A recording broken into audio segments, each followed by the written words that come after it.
qui s'inscrivent en complémentarité des transports collectifs dans les territoires périurbains et ruraux, soit pour compléter les offres quand elles sont insuffisantes, soit pour la remplacer quand il n'y a pas d'offre du tout. Vous voyez par exemple ici à l'écran des lignes de le plan de lignes de covoiturage que nous avons déployé entre Bourgoin-Jallieu et Lyon sous la marque Lane. Donc, ces lignes de covoiturage fonctionnent sans réservation avec des arrêts prédéfinis qui sont les points de rencontre entre les passagers et les conducteurs. Donc on a un lien fort avec l'infrastructure, qui est une des composantes qui nous intéresse aujourd'hui. Concrètement, pour covoiturer, les passagers se rendent à un arrêt de covoiturage sans avoir réservé donc auparavant. Ils font une demande via une application mobile ou via d'autres interfaces non smartphone, qui peuvent être un parcours SMS, une assistance téléphonique, une borne ou un boîtier là, que vous voyez à l'écran.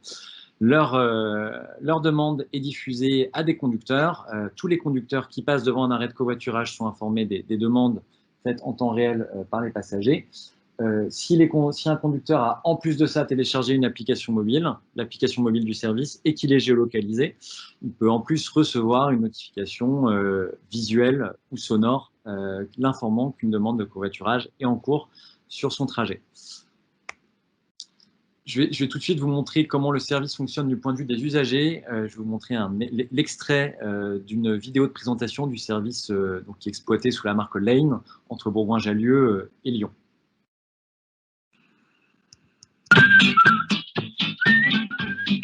Lane, c'est un service qui est pensé pour vos contraintes du quotidien. C'est un service sans réservation. Si vous voulez covoiturer en tant que passager, vous vous rendez à un arrêt Lane et vous n'avez qu'à faire une demande via une borne ou l'application. Votre demande est affichée sur des grands panneaux lumineux tout autour de l'arrêt. Elle est relayée par des notifications qui sont envoyées au conducteur. Je suis passagère et avant, j'étais conductrice. Aujourd'hui, passager essentiellement. J'ai été conducteur pendant un peu plus de 6-8 mois. On peut dire réseau. Et puis en réfléchissant un peu plus, le mot qui me revient à l'esprit, c'est instantané. C'est le point fort de Lane aujourd'hui, je pense. On vient quand on est prêt à la borne. Et puis on trouve un conducteur vraiment rapidement, le matin c'est instantané. Oui, de relations un peu humaines, de compassion, de connaissance des gens, c'est chouette. Écologie. Donc pour nos enfants, il est quand même urgent d'avoir une prise de conscience, je pense. Simplicité, en fait, c'est on se prend pas la tête, il n'y a pas de rendez-vous, on se présente à la borne, on lance l'appli, on attend 5 minutes et on a quelqu'un, quoi. Souplesse. Ensuite, il y a un côté économique pour moi aussi. Ça me divise mes frais de transport quasiment par 2.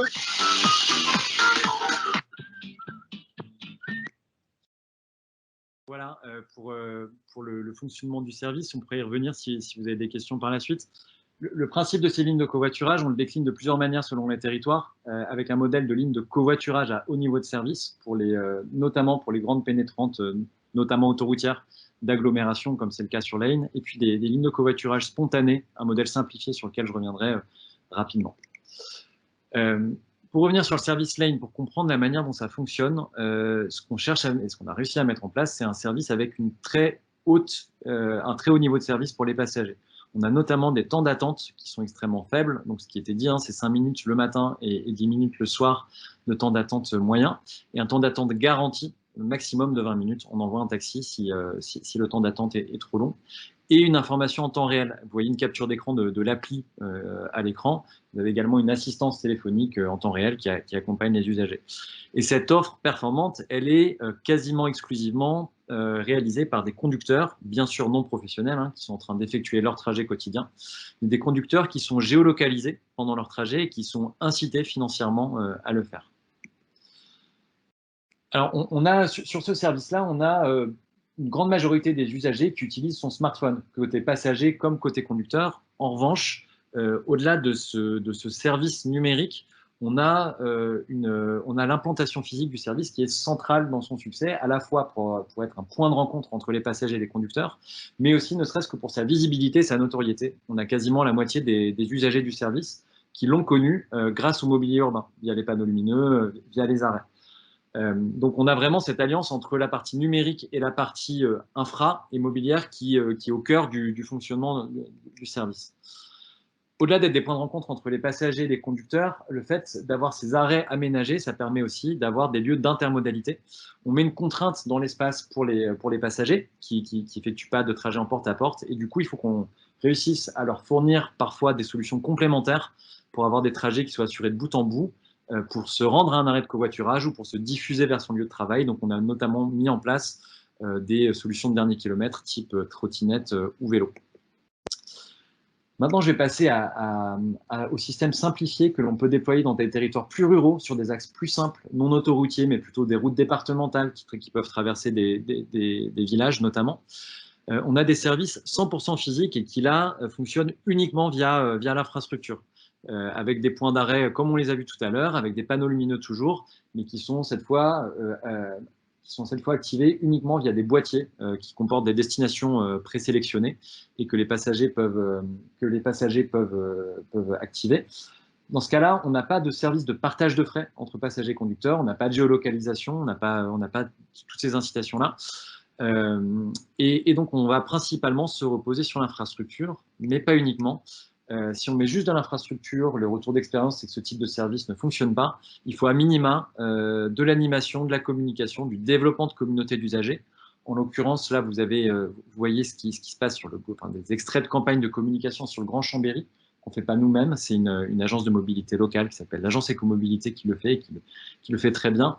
Et cette création de communauté d'usagers, elle est extrêmement centrale dans le fait de générer de l'usage et puis de l'élargir au-delà de gens qui pratiquaient de l'autostop auparavant et qui peuvent utiliser maintenant ce service. On a aussi des personnes qui n'auraient pas eu l'idée de tendre le pouce au bord de la route et qui utilisent le service parce qu'il y a cet ancrage local très fort. Je vais élargir, sur les quelques minutes qui me restent, je vais élargir un petit peu le propos. Je vais revenir rapidement sur les fondements de notre approche. Pourquoi est-ce qu'on a mis en place des lignes de covoiturage? C'est parce qu'on se rend compte qu'il est mathématiquement impossible de partager massivement des trajets en porte-à-porte. C'est vrai en zone dense. Par exemple, Uber Pool a essayé de le faire à Paris, mais très vite a demandé aux passagers de marcher pour se rendre à des points de rendez-vous pour prendre un VTC. C'est la même chose sur le covoiturage, et c'est d'autant plus vrai dans les territoires peu denses, périurbains et ruraux, sur lesquels on cherche à développer la pratique. Il faut qu'on trouve des points de rencontre entre des passagers et des conducteurs et qu'ils puissent mutualiser leurs trajets, comme on le fait sur des transports collectifs, qu'on ait ces points de rencontre et des points de dépose pour les passagers et les conducteurs. Et quitte à avoir ces points de rencontre et ces points de dépose, si on veut massifier la pratique, autant les rendre vraiment accessibles, vraiment pratiques et avoir des parcours usagers vraiment performants, comme on peut l'avoir par exemple avec l'exemple assez connu de Brie-sous-Forges sur le car au niveau de service, mais comme on peut l'avoir aussi comme ce qu'on fait sur les transports collectifs urbains.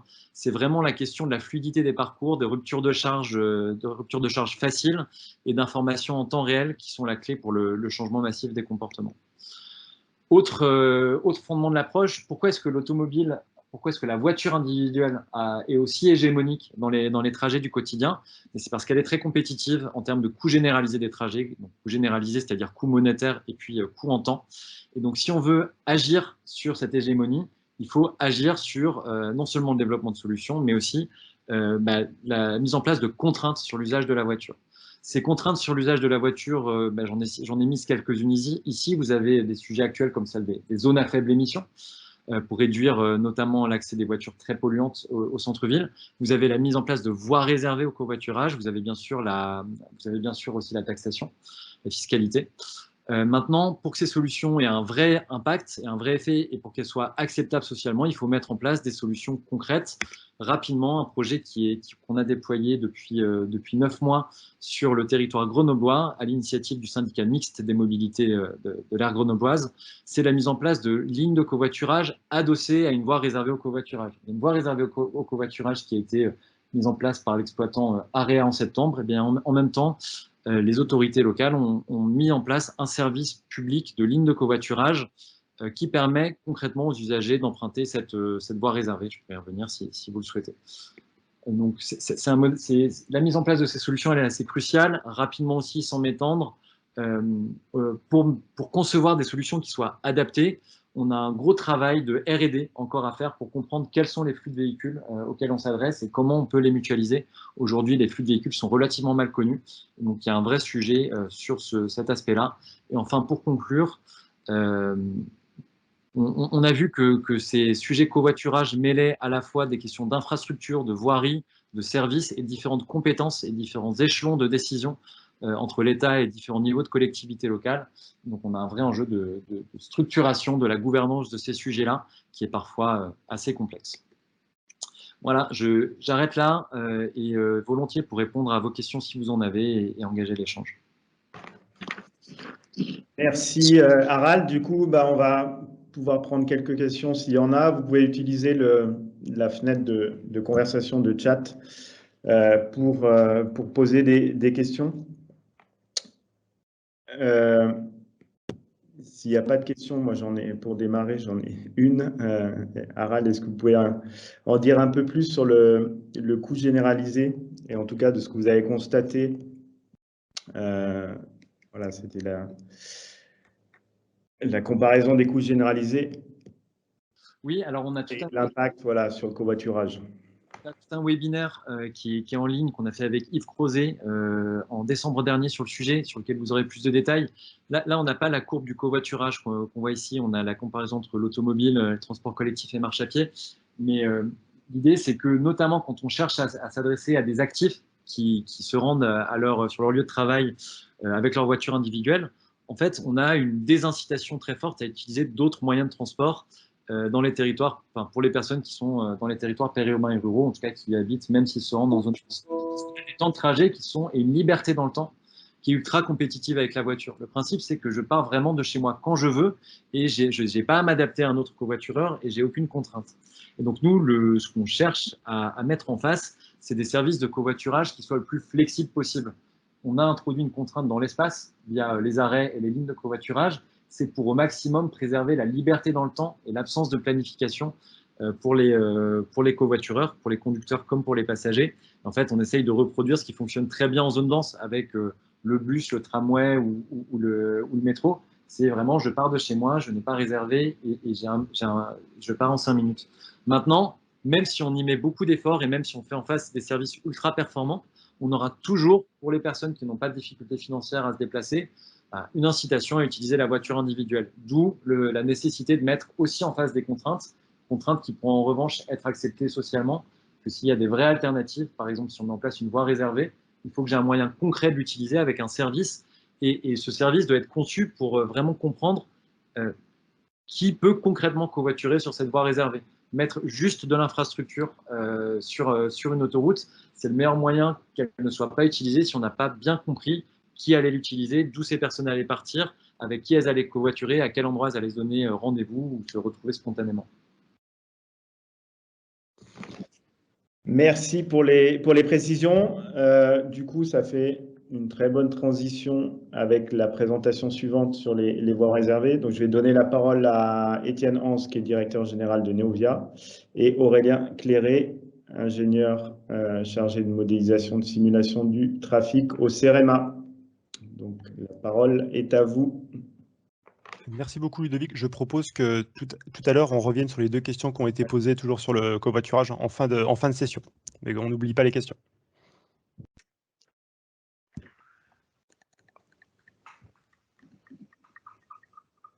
Voilà. Bonjour à tous. Est-ce que... j'ai un peu d'écho. Je ne sais pas si ça vient d'un micro qui est activé ou quelque chose. Non, c'est bon. Ok, c'est bon, j'entends, j'ai plus d'écho. Bonjour à tous et merci de m'avoir invité. Je suis très content d'être là et merci à tous les participants et à tous les invités. Et à toutes les personnes qui sont inscrites pour suivre ce webinaire. Donc là, moi, avec Étienne, on va parler d'une étude simulation dynamique de voies réservées au covoiturage sur la 7 qu'on a réalisée. Donc au niveau du contexte opérationnel, c'est deux points particuliers. Tout d'abord, le projet d'A45 l'autoroute entre Lyon et Saint-Étienne a été abandonné. Et donc on cherche des modes alternatifs entre Lyon et Saint-Étienne, dont le covoiturage. Il y a une grande étude qui est commandée par l'Adréal. En parallèle, donc, le Grand Lyon a mis en service en décembre 2020 une voie réservée au covoiturage sur son réseau, sur le réseau de la 6A7 qui est maintenant déclassé, qui est réseau métropolitain M6-M7. Et donc la DIR Centres souhaitait étudier une potentielle continuité de voie réservée au covoiturage sur son réseau, dans le sud de Lyon, donc sur la 7, en continuité de voie de covoiturage de M7 du Grand Lyon. Dans un premier temps, le CEREMA a réalisé donc une étude d'opportunité sous forme de calcul analytique et de théorie de trafic pour voir si on rentrait dans les cas d'usage d'une voie réservée sur ce réseau-là. Et ensuite, on a donc réalisé une étude en simulation dynamique macroscopique, donc avec l'application Obscene et particulièrement donc le cœur de calcul Macrovia de Neovia. Alors, pour revenir sur l'étude rapidement, pour l'étude d'opportunité et le diagnostic qu'on a réalisé, sur ce réseau A7, on peut le séparer en deux zones. Tout d'abord, la zone au nord, en fait, qui réalise réellement la continuité avec le réseau M7. Donc là, si on a le réseau du coup de la métropole qui est plus vers le nord, et si on descend, donc on va jusqu'au nœud de Givors, Ternay, donc c'est le nœud A46, A47, A7, donc plus au sud. On a donc séparé cette zone en deux. Il y avait une première zone qui était compatible avec une mise en place de VR2+ à court terme, c'est-à-dire qu'on est sur un grand linéaire, donc on pouvait potentiellement réaliser une étude en simulation dynamique macroscopique. Il n'y avait pas besoin de mise en place de nouvelles infrastructures ou de modification de l'infrastructure existante. Et la deuxième partie, donc là, qui est plutôt pas compatible avec une mise en place assez rapidement d'une VR2+, puisqu'on est dans une zone à très fort entrecroisement avec les personnes qui vont partir vers la 450 ou les personnes qui vont partir sur le périphérique, plutôt que de prendre la voie de coturage sur M7. Donc on a de forts entrecroisements et on a aussi un pont où on passe à deux voies, ce qui fait que c'est un petit peu compliqué sans modification d'infrastructure. Donc ça demande un peu plus de travail, donc c'est un peu plus long. Et donc sur cette deuxième étude, a priori, ce serait un bureau d'études qui réalisera une étude en simulation dynamique microscopique, normalement, pilotée par l'ADREA LoRa, et donc le CEREMA sera en assistance à maîtrise d'ouvrage.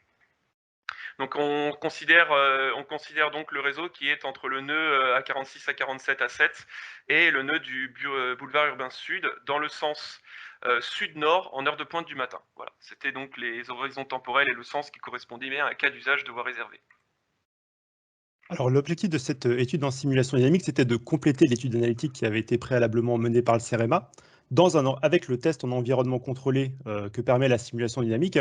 Et l'objectif, les enjeux de cette étude, c'était le dimensionnement et de proposer quelques recommandations sur la mise en place de la voie réservée. Alors, de la répartition des tâches, c'est quelque chose qui est très classique dans la manière dans les études dans lesquelles Neovia participe. C'est-à-dire que nous, on se concentre sur la mise en place du moteur de calcul, du modèle. On fait le setup du logiciel. Et derrière, ça permet à notre partenaire, en l'occurrence le CEREMA, de faire son étude avec la plus grande autonomie possible, où il y a donc du coup l'analyse, l'expertise, l'édition des scénarios et vraiment l'expertise qui peut être dispensée aux clients, ici notamment l'ADIR 113 qui avait commandé cette étude. Alors pour la construction du modèle, qui est la partie sur laquelle on a travaillé, c'est quelque chose de très classique dans la simulation dynamique. C'est-à-dire qu'on prend des données d'entrée, là il y avait des données de comptage, des stations cire et d'eau avec des débits et des vitesses principalement, des données de l'enquête minéralogique qui avait été commandée par l'ADREAL en 2019, qui permettent de nous renseigner sur les informations d'origine et destination des flux. Donc, ce qui rebondit sur ce que disait Harald tout à l'heure, on a besoin de connaître les flux qui vont passer par une infrastructure. Donc là, c'est ce qui nous permettait de les connaître. Et des données de temps de parcours qui nous assurent que le modèle reproduit bien les temps de parcours, au moins de la situation qu'on cherche à reproduire. Sur la base de ces données d'entrée, derrière, on peut construire un modèle. Et j'en profite pour vous dire que mensuellement, on organise des webinaires qui permettent de vous montrer comment est-ce qu'on fait ce travail un peu technique. Donc, on élabore des scénarios de demande. Ensuite, on fait ce qu'on appelle le calage. On paramètre le modèle de trafic en ajustant des capacités, des partages de priorité. Alors, des paramètres qui ont du sens. On ne touche bien sûr pas n'importe quoi, mais qui vont permettre de faire que le modèle va pouvoir reproduire le mieux possible la situation actuelle.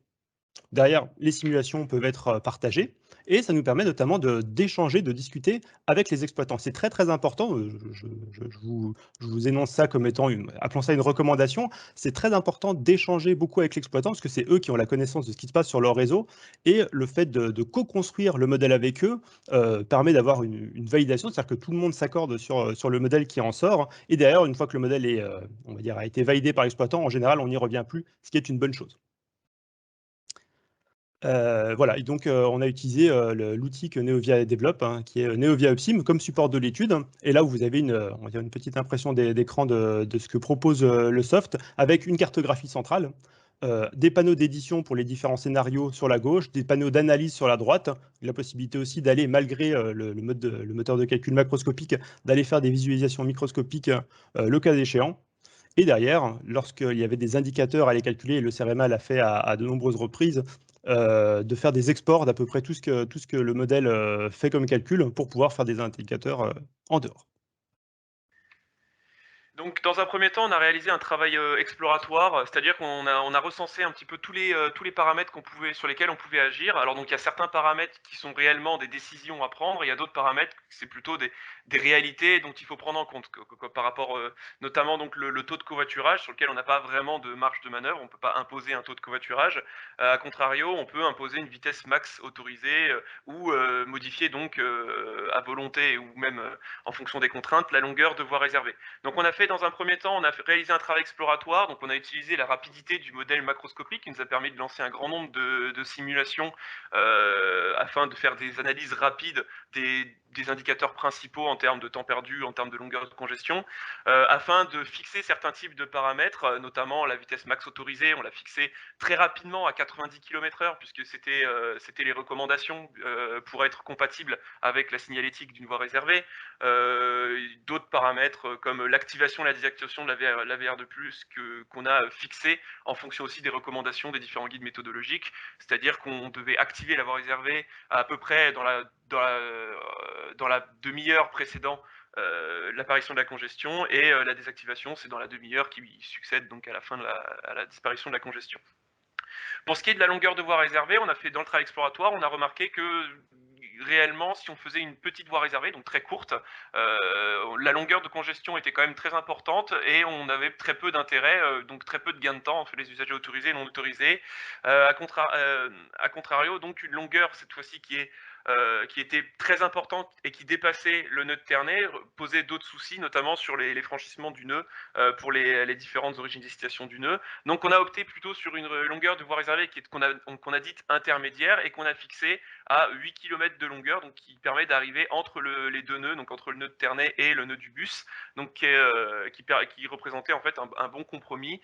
Et elle a été fixée, donc le début de la voie réservée a été fixé grâce à des discussions avec les exploitants et en fonction des différentes contraintes pour la future maintenance ou pour la mise en place de la voie réservée, et aussi pour la visibilité de la signalétique. Donc pour ce qui est des scénarios, l'idée c'était de partir sur 4 scénarios différents. Donc c'est le tableau à double entrée, le deuxième tableau ici. Donc on a décidé de modifier la vitesse limite autorisée, donc là de manière un peu dynamique. C'est la vitesse autorisée lorsque la voie réservée est active. Et on a décidé aussi d'étudier différents scénarios de pourcentage de véhicules autorisés. Donc ça donne ce tableau à double entrée. Donc les trois zones qui nous intéressent, c'est la première entre le nœud de Ternay au sud et le début de la voie réservée. Donc là, la vitesse, elle est laissée à 70 km/h lorsque la voie réservée est activée. La vitesse, elle est à 50 km/h entre le début de la voie réservée et le nœud de Solès, puisqu'en fait, on a repéré des grands différentiels de vitesse entre la voie réservée fluide et les voies de circulation courante qui sont congestionnées, fortement congestionnées. Et entre Solèze et le nœud du bus, le scénario permet de choisir entre 50 km/h ou 70 km/h, puisque la congestion est moins forte entre Solèze et le nœud du bus. Ce qui nous donne donc 4 scénarios. Dans les scénarios 1 et 3, le taux de véhicules autorisés est de 15%. Donc là, je précise, quand on dit 15%, c'est 12% de véhicules à 2 occupants ou plus et 3% de véhicules à très faible émission. Pour ce qui est de 25, c'est 20 plus 5%. Pour étudier les différents scénarios, on a je vous propose une sélection d'indicateurs, donc c'est pas du tout exhaustif, c'est 4 indicateurs un peu différents. Le premier est disponible directement sur UpSim lorsqu'on lance une simulation. Il s'agit d'un indicateur qui est très agrégé dans la mesure où on va classer les différents niveaux de vitesse sur tout le réseau. On pondère par la longueur des différents liens du réseau et on somme tout ça, et donc ça donne par pas de temps des longueurs cumulées d'état de trafic. Donc à droite, on a le même type d'indicateur, mais cette fois-ci donc désagrégé au niveau géographique. Ça nous permet donc de projeter ces différentes classes de vitesse sur les liens, et on peut avoir même du coup une version animée qui permet de voir l'évolution des vitesses sur le réseau au fur et à mesure de la simulation. Dans un peu plus classique, troisième, on a le troisième indicateur, on a les temps de parcours. Donc là, ils sont directement accessibles sur UpSim ou là, donc c'est des exports qu'on a fait de données brutes qu'on a reconstituées après avec des scripts Python maison. Et enfin, quatrième indicateur, donc là, c'est un petit peu pour ouvrir un petit peu sur les indicateurs socio-économiques, c'est-à-dire que c'est le temps total perdu divisé par le nombre de véhicules. Donc ce qui se rapproche un petit peu du temps moyen. Je ne vais pas rentrer dans les détails de pourquoi on ne peut pas calculer un temps perdu moyen avec le macroscopique, mais voilà. Donc voilà un peu les exemples d'indicateurs, ce qui nous permet d'étudier la faisabilité de la VR2+, et l'impact sur le trafic. Dans un premier temps, on n'avait pas modifié le nombre de véhicules en fonction du taux de covoiturage. C'est-à-dire qu'avec 15% et 25%, on avait le même nombre de véhicules qui circulaient. Maintenant, dans un deuxième temps, on est parti de l'hypothèse qu'on avait le même nombre de passagers. On avait la même demande en passagers, c'est-à-dire que si on modifie le nombre de véhicules covoitureurs, donc de véhicules à 2 occupants en plus, on modifie donc le volume de véhicules. Donc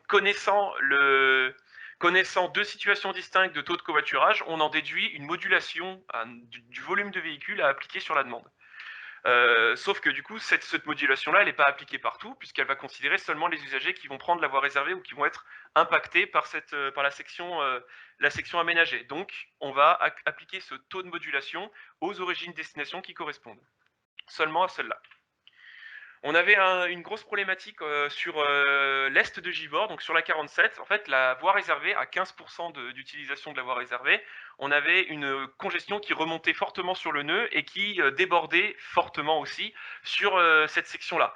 Le problème sur cette section, c'est qu'on avait des vitesses qui étaient fortement réduites, on avait des temps de parcours qui étaient jusqu'à quintuplés, et ça concernait pas seulement les véhicules non autorisés sur la voie réservée à destination de Lyon, ça concernait aussi les véhicules autorisés, puisque c'était en amont de la voie réservée, et je dirais même encore pire, ça impactait aussi une grande proportion de véhicules qui, eux, n'étaient pas du tout à destination de Lyon, qui partaient donc pour majorité vers le sud. Donc pour résoudre ce problème-là, on a remarqué qu'il fallait augmenter, donc diminuer le volume, donc augmenter la proportion de véhicules à 2 occupants ou plus. Donc on a recherché un taux de bascule, ce qu'on a appelé un taux de bascule, c'était le taux de véhicules à 2 occupants ou plus qui permettait de fluidifier cette situation sur Givors. Donc là, c'est les indicateurs qu'on peut calculer par là. Donc ça nous donne par origine le nombre de véhicules qu'on doit supprimer de la simulation pour atteindre ce taux de bascule, et à titre indicatif, ça peut donner une indication ça peut donner donc des indications sur des places de covoiturage et un volume de foncier potentiellement si on part sur 20 mètres carrés pour place de covoiturage, voilà, pour place de parking relais. Et on peut donner des indicateurs quand on calcule le temps total perdu et se dire que une place de covoiturage vide, dans ces cas-là, ça correspondait à 1 heure collectivement perdue. Enfin, pour conclure sur la simulation dynamique, on peut hiérarchiser les différents impacts de la VR2+, les différents impacts sur le trafic. L'impact le plus important, c'est la modulation du nombre de véhicules. Finalement, plus on a de véhicules à 2 occupants ou plus, moins on a de véhicules dans la simulation, donc dans la réalité, donc plus on fluidifie le trafic. Ensuite, le deuxième impact le plus important, c'est le partage de la voirie au niveau de la voie réservée. Comment la proportion de véhicules autorisés et de véhicules non autorisés. Dans ces cas-là, plus le partage est homogène, donc c'est-à-dire que là on a 2 voies de circulation en section courante et 1 voie pour la voie réservée, donc globalement, plus on se rapproche de 2 tiers, 1 tiers, plus on va aussi favoriser l'ensemble des usagers, puisque la propagation de la congestion en amont de la voie réservée sera moindre.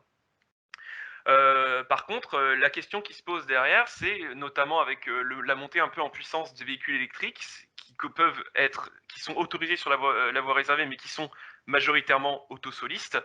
Est-ce qu'on ne va pas atteindre une sorte de déséquilibre et donc finalement réduire les aspects favorables de la voie réservée? C'est une question ouverte, on a simulé un scénario, on a vu qu'avec des pourcentages qui étaient assez cohérents dans les années à venir, ça ne devrait pas poser trop de problèmes pour l'instant. Ensuite, en impact secondaire, donc dans cette simulation-là, c'est-à-dire que si on résout tous les problèmes, tous les impacts principaux, l'impact secondaire, c'est la limitation de la vitesse. Si on réduit la vitesse à 50 km/h à la place de 90, forcément les gens perdent du temps, mais ces retards sont faibles par rapport à ceux qu'on ajoute à Givors ou autres. On a remarqué aussi que la désactivation de la VR2+, elle n'était pas forcément tout le temps cohérente avec les situations de trafic, puisqu'elle est fixe. Et donc là, ça me permet donc de faire une transition sur la dernière partie qu'Étienne va présenter, sur un algorithme voilà, de gestion. Tout à fait. Donc, pour vous faire l'état des lieux, la doctrine nationale promeut l'infrastructure dynamique pour les voies réservées au covoiturage, ce qui est un paradoxe parce qu'aujourd'hui, il n'y a pas d'algorithme dynamique qui existe pour une gestion automatisée de la voie réservée. Donc, la DIR Centre-Est nous a mandaté un peu en anticipation de phase par rapport à une mise en œuvre de cette voie réservée si elle s'avère être opportune. Donc, ce qu'on a fait, on s'est exécuté avec le CEREMA pour proposer cet algorithme de gestion dynamique dont les principes pourraient s'expliquer, mais en tout de même quelques minutes. Avec le CEREMA, on a posé un résumé pour la présentation à la conférence ATEC ITS. Donc, je vous invite à nous y rejoindre pour la présentation si le résumé est retenu, dans lequel on vous expliquera les tenants et aboutissants de cet algorithme. Mais en gros, pour faire simple, il s'agit de manière automatique, sur la base des informations des données capteurs sur le terrain, d'estimer quand activer et désactiver la voie réservée sur les différents tronçons du réseau, quelle vitesse indiquer, et avoir un certain nombre de garde-fous pour éviter que le système clignote, c'est-à-dire qu'il s'active, se désactive trop vite, ou qu'il y ait des incompréhensions par l'usager. Donc cet algorithme est actuellement en phase de preuve de concept, sachant qu'il est déjà implémenté. Et voilà pour ce travail. Donc merci beaucoup à tous. Et si vous avez des questions sur l'ensemble de cette étude méthodologique ou sur des points très particuliers, on est à votre disposition pour y répondre. Merci beaucoup. Merci Étienne et Aurélien. Il y avait 2 questions sur la première partie présentée par Harald, donc je vais me tourner vers lui pour reprendre ces questions sur lesquelles on est vite passé tout à l'heure. Il y avait une première question autour de l'autosolisme et c'est les services de covoiturage qui étaient présentés, et notamment à quel point l'autosolisme a baissé avec le type de dispositif présenté autour de Bourgoin ou à Grenoble. Oui, alors là, j'ai pas fait une présentation détaillée de l'usage. On en a fait récemment que vous pourrez retrouver, mais on a déployé le service fin 2018. On a ouvert fin 2018 aux passagers, et donc on a eu un peu plus d'1 an d'exploitation pré-Covid, et on avait atteint les semaines précédentes Covid de l'ordre de 230 trajets par semaine réalisés par des passagers.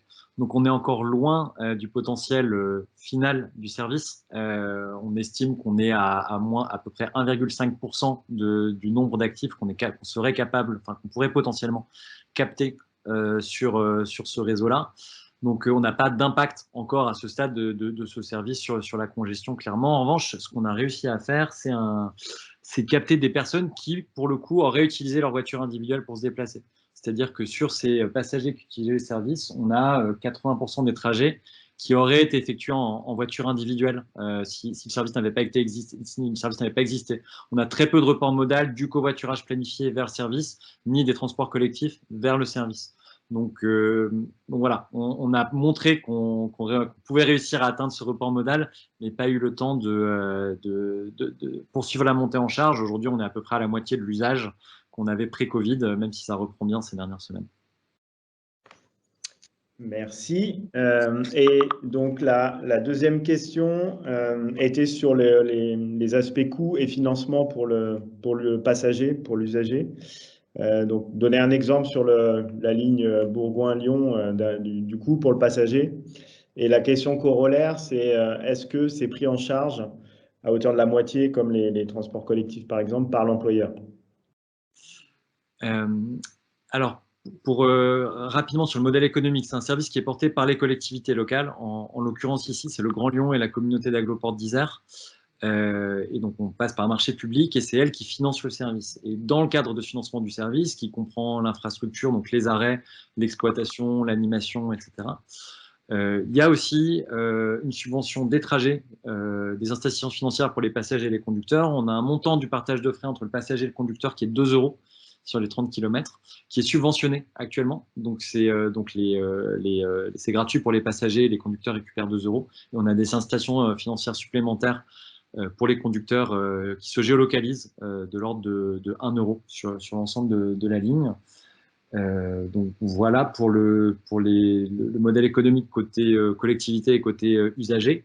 Ensuite, sur la prise en charge de 50% des frais, c'est tout l'objet du forfait mobilité durable, dont le déploiement est encore assez partiel pour le moment, mais ça fait complètement partie du modèle économique de ce type de service que de réussir à faire financer une partie, donc la moitié des trajets, par les employeurs, au même titre qu'ils transportent les transports en commun. Aujourd'hui, c'est encore assez marginal. Ok, merci pour les précisions. Il y avait un petit commentaire qui s'adressait à Aurélien et Étienne sur la modélisation et la simulation, notamment sur l'indicateur de chiffrage en nombre de véhicules à retirer pour atteindre l'optimum, comme traduction très concrète de la cible. Est-ce que vous pouvez donner quelques éléments d'éclairage autour de ça, soit Étienne, soit Aurélien? Moi, du coup, j'avais commencé une réponse sur le chat, et en fait, je disais que cette idée d'optimum et de véhicules à retirer, ça donne effectivement une première bonne idée de ce que représente un petit peu ce changement, ce report vers le covoiturage, même si, comme je disais donc sur le chat, il y a sûrement de grandes possibilités de l'affiner ou de relâcher certaines hypothèses ou de passer sur d'autres types d'hypothèses qui sont sûrement plus réalistes, potentiellement, puisqu'il y aura peut-être des personnes qui vont être plutôt 3 plutôt que 2 dans la voiture. Il y a aussi donc la question, j'ai anticipé sur la question d'Arthur, du coup sur l'appel d'air, je me dis effectivement, est-ce qu'il n'y aurait pas possibilité de faire un genre d'optimum en prenant en compte aussi un appel d'air qui du coup augmenterait la demande en Solis, donc qui diminuerait un petit peu ce changement ce volume de véhicules. Donc il y a sûrement encore pas mal de travail à faire sur ce type d'indicateur, sur ce type de paramètres qu'on peut changer. Mais en tout cas, ça a permis de prendre en compte une bonne première idée, et ça a permis déjà d'avoir des résultats qui étaient peut-être un petit peu plus favorables. Parce que sans modification du volume de véhicules, on avait quand même des résultats qui étaient assez catastrophiques finalement sur la section Givors, autour de Givors. Voilà, c'est ce qu'on a expliqué avec des temps de parcours qui quintuplaient, quoi.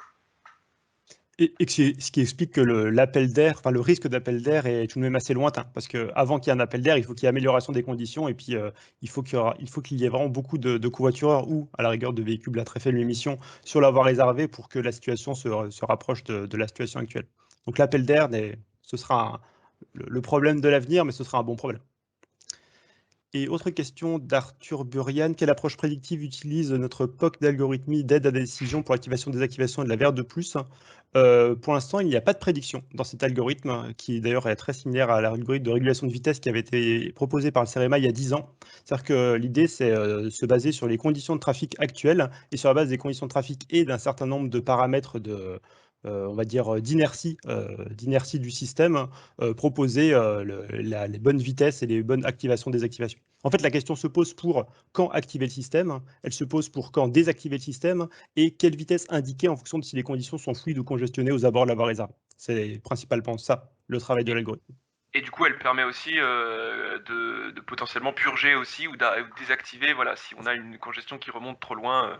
C'est un des avantages finalement. Même s'il n'y a pas de prévision, ça permet notamment dans des situations exceptionnelles de peut-être désactiver la voie réservée avant la désactivation statique, entre guillemets, qui était prévue. Merci. Peut-être une dernière question qui, je pense, s'adresse à Harald sur la capacité de combiner le dispositif de ligne de covoiturage avec les aires de covoiturage classiques, donc avec parking. Est-ce qu'il y a des expériences qui intègrent ces aires? Oui, absolument. Par exemple, sur Service Line, pour reprendre celui-là, au niveau donc on a des arrêts qui sont au niveau des échangeurs de l'autoroute A43 côté Bourgoin, et donc qui sont couplés à des aires de covoiturage. Donc c'est mutualisable dans certains cas. Après, sur les aires existantes, on a deux usages possibles qui sont du covoiturage préarrangé, principalement à plus de 90%, il me semble, sur les aires de covoiturage entre personnes qui se connaissent déjà. Et du covoiturage spontané qui va être sur un modèle assez différent, et donc ça pourrait être mutualisé quand les aires de covoiturage sont sur le flux naturel des conducteurs, parce que pour que le système de covoiturage spontané fonctionne, il faut que les détours soient minimaux pour les conducteurs. Donc dans certains cas, ça peut être mutualisé. Ce qui est intéressant aussi, c'est que dans la conception des nouvelles aires comme des lignes de covoiturage, on peut avoir recours à des outils qui sont communs en termes d'analyse des flux de véhicules et puis dimensionner ces infrastructures de manière combinée. Ok, merci pour l'éclairage. Du coup, je vois qu'il est quasiment l'heure de clôturer ce webinaire. Il reste à peine 2 minutes pour prendre une dernière question s'il y en a une. Sinon, eh ben, écoutez, je remercie les intervenants, donc Aurélien Cléré du CEREMA, Étienne Hans de Neovia et Harald Pillet-Condé de ECOV d'avoir participé. Et puis merci aussi à tous pour votre participation à ce